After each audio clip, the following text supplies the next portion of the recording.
氣功啊，本來呢啲嘅 En fait, les mouvements de Qigong 動作咧， peuvent consister 就 en 係 des 人 mouvements 類 simples, 日常嘅 pourvu que nous les fassions quotidiennement.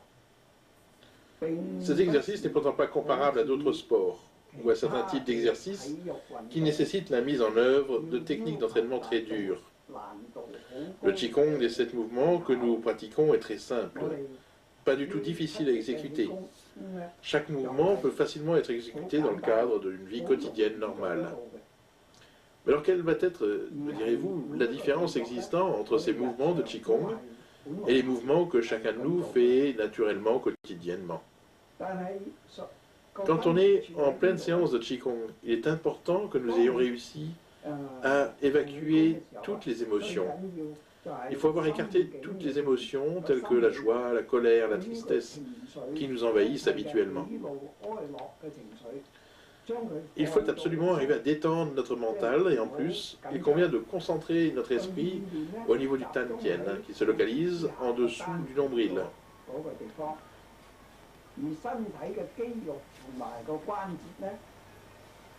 Les muscles et les articulations doivent être décontractés, il faut les relâcher.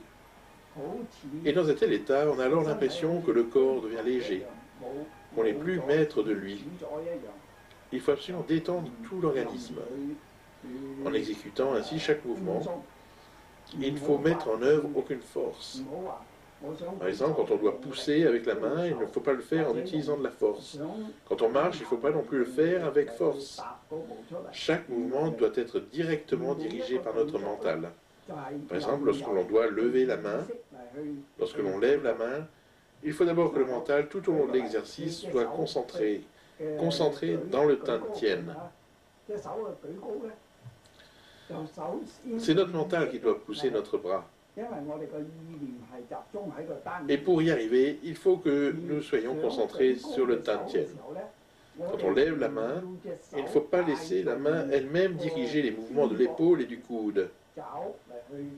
Il faut plutôt utiliser notre Yishi, qui se trouve logé dans le Tantien, afin de guider le Qi interne, le Qi de l'organisme, le Qi qui est logé dans cet endroit. Il faut le diriger vers l'épaule et le coude. Pour ainsi bouger la main de cette manière, comme on en a besoin dans le cas des Qigong. En fait, ici, la main est poussée, mais d'une manière passive. C'est ce qu'on appelle un exercice passif.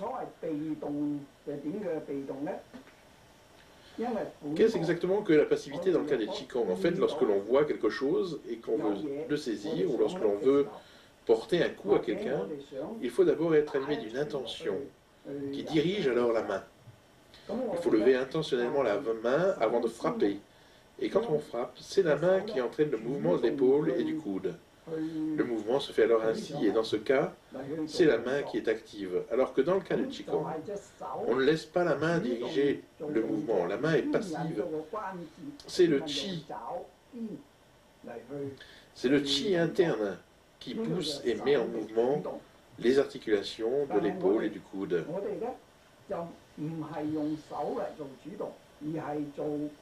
C'est ce Qi interne qui alors nous fait avancer la main. Et il en est de même lorsqu'on lève les deux mains. Il convient que nous les oublions complètement. On laisse monter le Qi. On laisse le Qi pousser les mains vers le haut. Et dans ce cas, on considère que les mains sont levées d'une manière passive. C'est cela, la passivité que l'on recherche. Pour vous faire comprendre la différence entre passivité et acte volontaire, je vais vous donner un exemple. Prenons le cas de l'hypnose. On a vu des hypnotiseurs en action. Et ceux qui acceptent de se laisser hypnotiser vivent un mouvement comparable à celui que nous recherchons. Ils sont donc sous hypnose, dans un état relativement inconscient. Et dans un tel état, ils ne se contrôlent plus. Il faut hypnotiser. Ces individus entrent dans un état tel que celui que nous recherchons. Et à partir de ce moment-là, Celui qui est hypnotisé est très calme mentalement. Quant aux mouvements de son corps, ils ne sont plus contrôlés par lui-même et dans un tel état, le sujet ne contrôle plus ses mouvements et l'hypnotiseur peut lui demander de lever les mains. Celui qui est hypnotisé s'exécutera alors d'une manière inconsciente. Dans un tel cas, les mains sont bien levées et d'une manière passive. L'hypnotiseur utilise son mental et demande à son sujet de lever les mains. Il s'agit donc bien là d'un acte passif. C'est le type d'acte que nous essayons de rechercher.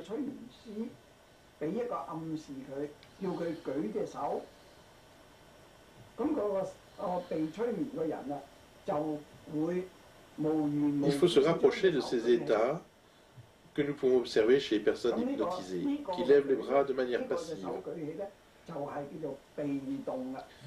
Et dans le cadre de notre Qigong, nous utilisons notre propre Yishi. On utilise notre Yishi pour demander à notre organisme de se mouvoir passivement.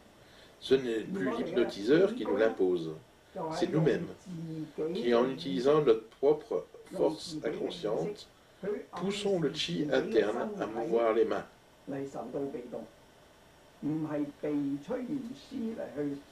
Le mouvement de la main est actionné par le chi interne.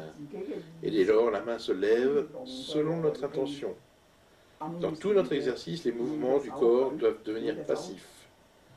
On utilise Yishi afin d'inciter le chi interne à bouger, à faire des mouvements.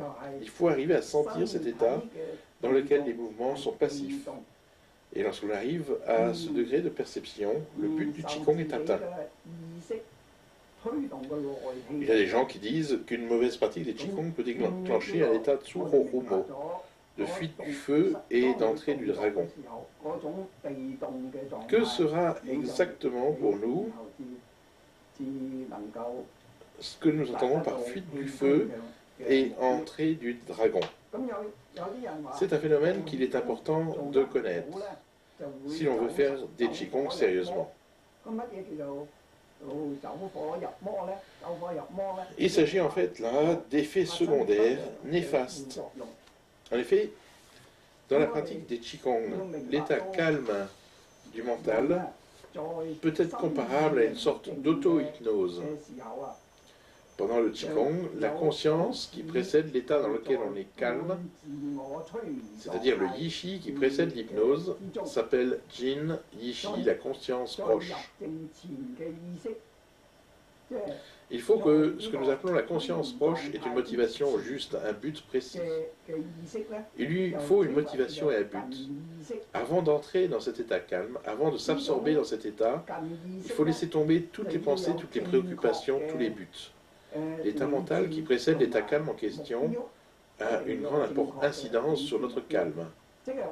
La motivation et le but qui nous habitent, avant que nous entrions dans cet état calme, peuvent entraîner des réactions, des effets désagréables, qui peuvent se traduire alors avec le temps par des signes particuliers.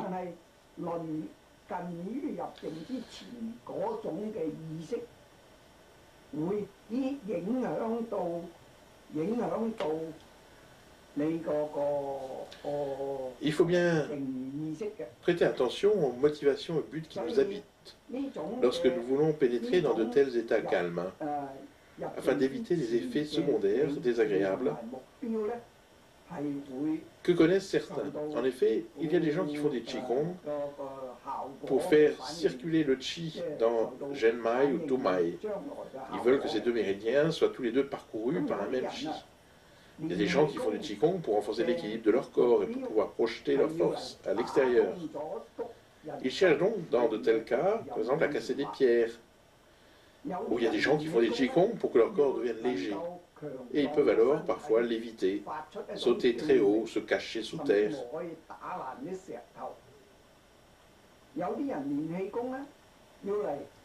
Lorsqu'on recherche dans les Qigong ainsi à susciter en soi des pouvoirs particuliers, on s'expose à des effets secondaires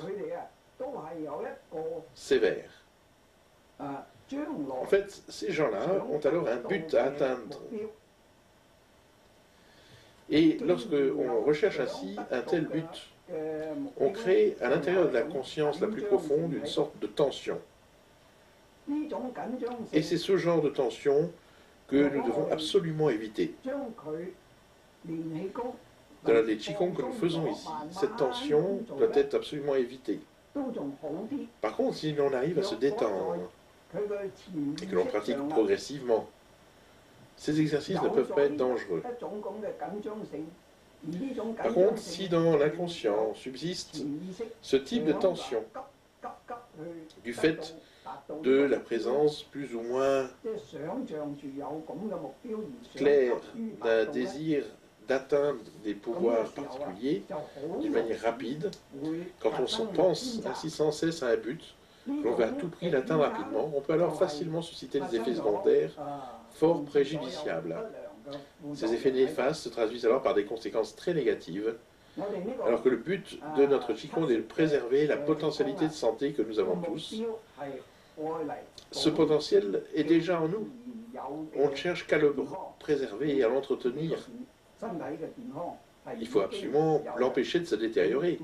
Ce Qigong peut aussi améliorer les fonctions de l'organisme, anormalement perturbées à la suite d'une maladie, par exemple.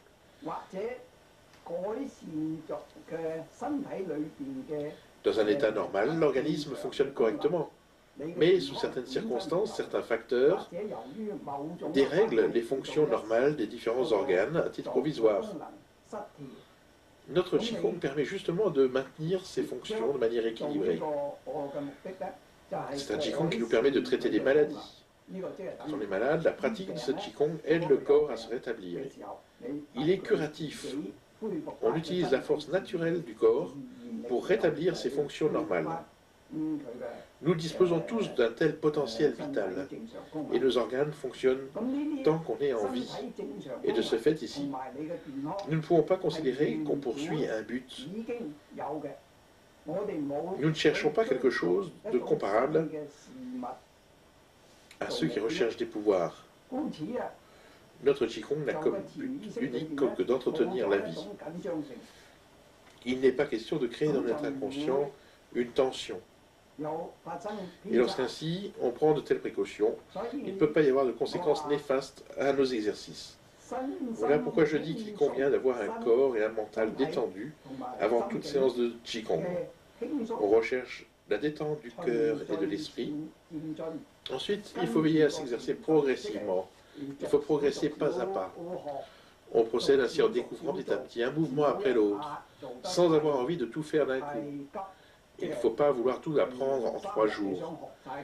Il ne faut pas vouloir aller trop vite. Il faut apprendre peu à peu, puis augmenter progressivement la durée des séances. Il faut certes une certaine persévérance et éviter les interruptions. Ce sont 2 points essentiels à retenir quand on pratique ce Qigong destiné à préserver la santé, spécialement dans le cas des Occidentaux. Il vous faut vous imprégner de tout cela. Si vous ne pourrez ni préserver votre santé, ni traiter des maladies grâce à ce type d'exercice.